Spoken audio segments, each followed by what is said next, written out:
Well, just 3 weeks ago, a California lawmaker who was upset about November's election wanted to mandate school training in how to spot fake news. Now, a different lawmaker, same state, has his own notions about how to improve education in the wake of Hillary Clinton's defeat. California Assemblyman Marc Levine is crafting a new bill that would require public schools in the state to teach about the subject of Russian hacking and how it supposedly swayed the last U.S. election. Assemblyman Levine joins us from Sacramento. Assemblyman, thanks a lot for joining us.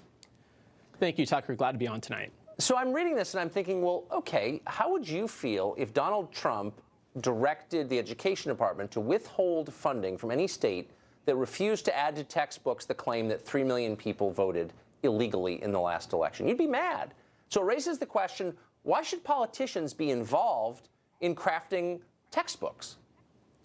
To me, the most important thing is that we need to understand our history to have a sense of what foreign policy we have in the future. So looking back decades from now, why are we on the course that we're on? If we look at the War of 1812, the Monroe Doctrine, the Marshall Plan, these are moments in history that really help us understand where American leadership has come from. We need to understand Russian interference in the 2016 election and its impacts on foreign policy to make sure that we have an American century ahead of us like we've had behind us, one where America is in full control of its destiny.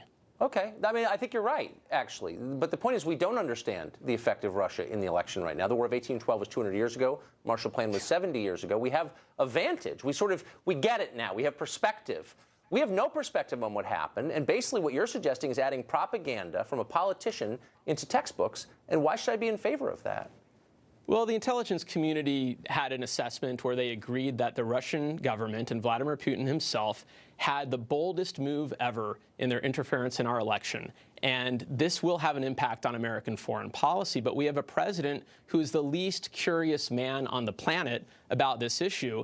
He wants to change the results of the election by saying that he won by a landslide. He wants to change the number of people that went to his inauguration with, numbers that just cannot be substantiated, a loose affinity for the truth, and usually winners write the history books. But we need to make sure that the truth is in our history books, and it's not papered over by the president.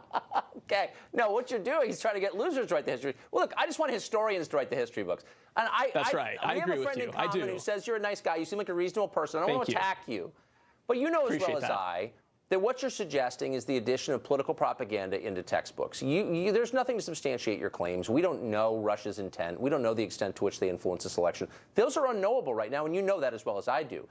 I agree with the intelligence community's assessment. Look, their assessment does not say that the outcome of the election was affected by Russian interference. It doesn't say that, and you know it doesn't say that. And they also have no way of knowing the intent because it's unknowable. They did not assess whether or not their interference had an outcome. They assessed whether or not the Russian government purposely, and Vladimir Putin himself, purposely intervened.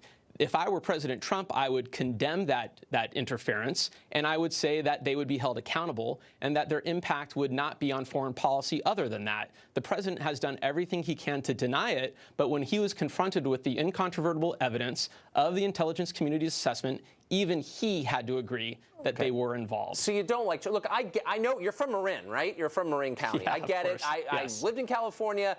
Like, angry rich people come up to you at parties and say, we got to do something about this Trump character. He's terrible. He's wrecking the country. I get the pressure that you're under. But I'm just asking you a third time. I have highly educated and highly engaged No, when voters. you're sipping Chardonnay and Ross, people are hassling you, and I get it completely. But let me just ask you, how would you feel as a parent, and I think you are a parent, if your kids' textbooks had political claims that were not basically substantiated, and they were clearly partisan, and they were inserted by some politician you didn't agree with? Wouldn't that enrage you? So let's get into the weeds on this. Yeah, let's get in the weeds on this. So what would happen is that California has an instructional quality commission that looks at curriculum for the different subjects. They would make an assessment of how to include this. They would then make a recommendation that can be approved and accepted, revised, modified, or even rejected by the State Board of Education. And so that's how curriculum is developed. Politicians will not have a hand in what is written in our history books, and nor should they. What do you mean? You're writing a bill to require this, so by definition you have a hand in it. But let me just say, I mean, without being mean, I love California. It's my home state, multi-generational.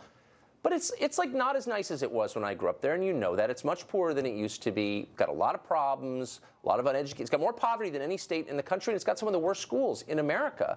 And so should you, a smart, capable guy with power, be spending his time trying to appease the angry rich housewives of Ross with nonsense like this, or like improving the state? Well, you shouldn't talk about your friends like that, but what we do have are excellent schools, the best public universities in the world, the sixth largest economy.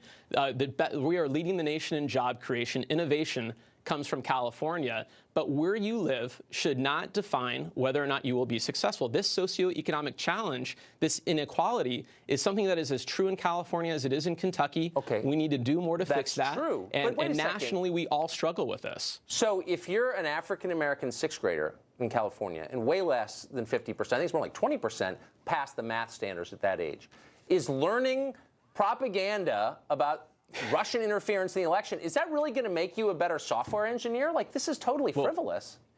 We can learn history, and we can also, as I have since I was elected in 2012, reinvest in education, where I voted to increase spending by $14 billion, but also change the way we spend in education by making sure that the socioeconomic status does not define how much funding goes to your school, that in fact we can direct money to where it's needed to improve outcomes. We have a lot more work to do, but we need to know the truth about American history.